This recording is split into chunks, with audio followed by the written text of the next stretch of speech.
Welcome to episode 3 of Confessions of an Angry Mom, which, by the way, I called episode 2 Mad Mom, and I meant to call it Angry Mom, but either way, it's the same thing, right? Today, we are talking about teenagers and tweens, and moms, and hormones. And then after this one, I'm actually going to do one more, episode 4, which is going to be a marriage one. All right. Okay. I only have like 10 minutes to do these things, so I need to try not to ramble. First of all, I really want to hone in on the fact that just because I am a life coach who coaches moms with destructive anger and burnout does not mean that I do not struggle with that anymore. In fact, I have found that since I started coaching for this specific destructive anger and burnout, the enemy has been attacking me fiercely in trying to break down my what's the word? I just had it a minute ago. Integrity. Sorry, my integrity. I really want to have integrity. I pray for integrity. I want you to know that what I talk about, what I help people with, is what I have been through, and that I am not perfect, and I still have struggles, and I still face challenges on these very topics on a regular basis. Okay? So don't think that I think that I'm perfect or have arrived. Heck no. I am a work in progress, and thank God he just keeps moving me along. And the devil isn't going to get his way. Absolutely not. God gave me the purpose to help moms overcome destructive anger and burnout, and the devil's not going to win by taking me down and out and quitting.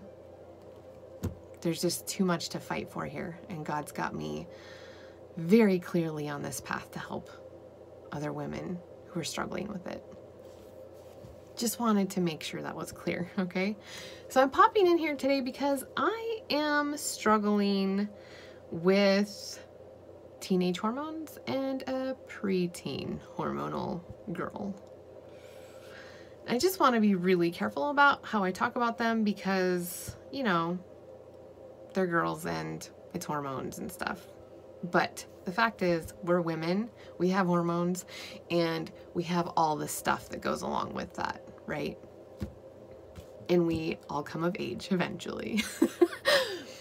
So I'm watching my middle girl, who's almost 12, go through the emotional hormonal, she's starting the hormonal roller coaster. And I watched my teenager go through this too before she actually, you know, arrived to the PMS point and jazz.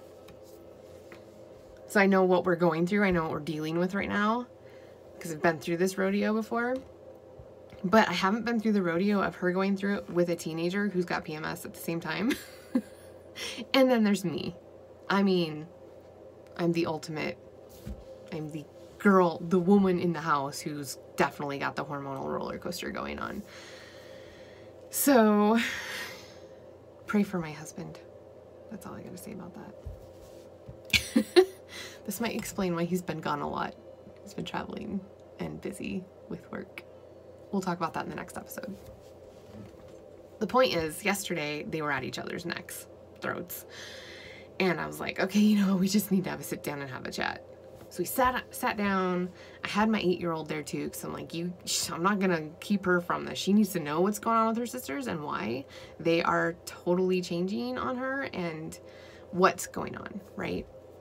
This isn't the birds and bees talk. No, we've had that with all 3 of them many times. This is the hormones are making me not want to be friendly. They're making me not want to have any self-control and withdraw and be frustrated and angry and feisty and all of the things, okay? And like we have to recognize what's going on and understand this is normal. This is healthy. This is growing up. But that doesn't mean it gives us an out to just be rude to each other. And I honestly like looked at them and I was like, I get the right to boss you guys around because I'm mom and I earned that right through all of the pregnancy and nursing and all of that stuff. But you guys have to respect each other. You have to speak kindly to each other. You don't get to boss each other around.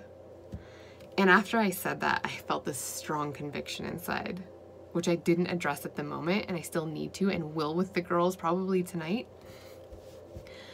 But I heard God very clearly say, hey, just because you are mom does not mean you get to be disrespectful and rude to them.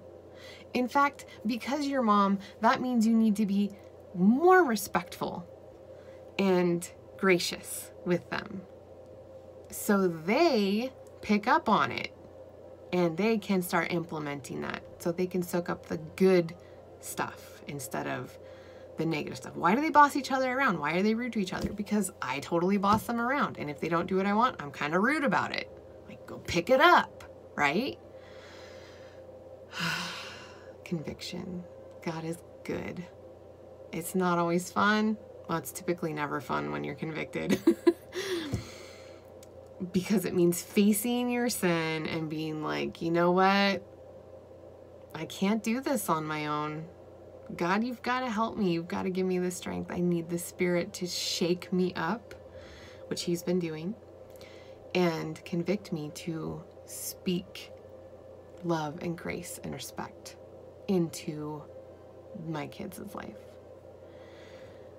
And yeah, it's, whew. Take a deep breath. Yeah, today they were at each other's throats again, and I got upset. I was like, went in there. I'm like, if you guys don't stop it, I'm gonna slap you all across the face. I'm like, well, I didn't really mean to say that. I'm not gonna do that right now, but I felt like it. And I shut my mouth, walked out of the room, because I know that anything else that came out of my mouth would not be good. And on a side note with that, I've told the girls that if I ever threaten out of anger, they do not get what I threaten, because that's not fair to them. I need to be calm when issuing discipline and consequences. Oh, one no mom, that's how that works. And obviously I'm not perfect at it. Still working on it. You can check out the One No Mom in the link in my bio on my profile page. Just click it. There's an audio. It explains what One No Mom is. Anyways, so just know that let God convict you. Pray for Him to convict you, and understand that there's going to be moments that are such a struggle and so frustrating, but you're not alone. So don't think that you're alone. Don't think that everyone else has it figured out, because they don't. It takes one step at a time, holding God's hand, walking forward to get through this stuff. If you've got preteens, if you've got teens, girls or boys, just know that you'll get through this. And you may screw up. And when you do, you can do what I've got to do tonight, and that's sit my girls down and say, you know what, girls, I screwed up yesterday. I don't have the right to boss you around and be disrespectful. I have the right to respect you and show you what grace looks like. So there we go. That's confession number 3 of an angry mom. A recovering angry mom. I hope this was helpful. Please, if you have any questions, if you have any comments, hit me up, DM. And are you living with a preteen or a teen? I'd love to hear how it's going for you and what's working and what you're struggling with. So let me know. And then check out episode number 5. We're going into a little bit of a marriage talk on that one. Bye.